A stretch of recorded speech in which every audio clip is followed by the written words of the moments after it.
Мурунга колдонулуп жүргөн спрейлердин зыяндуулугу жөнүндө айтып берейин. Мурунга спрейлер айрыкча мурундун бүтүшүн басуучу каражаттарды узак мөөнөткө 3 күндөн 7 күндөн ашык колдонсаңыз, алар зыяндуу. Анткени көз карандылык медикаментозный ринит деген оорууну пайда кылат.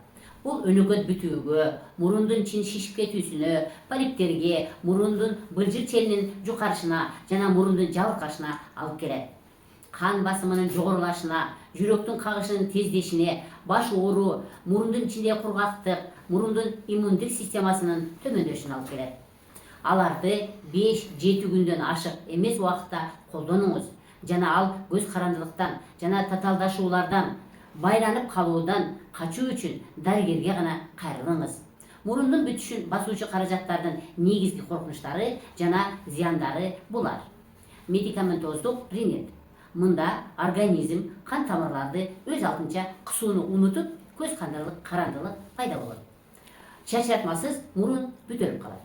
Кийинки осложнение бул полиптер.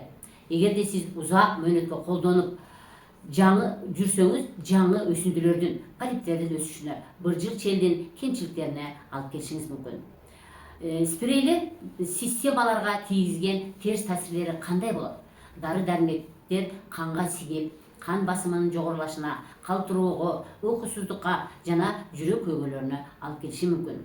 Местный иммунитет деп коет, жергиликтүү иммунитеттин начарлашына алып келет. Мында мурундун микробтордон тазалаган кирпикчелүү эпителий бузулат.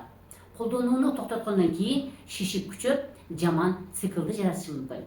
Бул учурда эмнени колдонуу керек?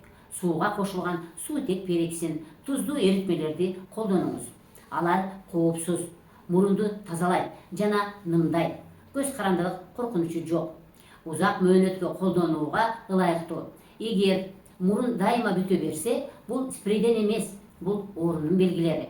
Аллергия, вазомоторный ринит, мурун перегородкасынын кыйшайышына, синуситке алып келиши мүмкүн.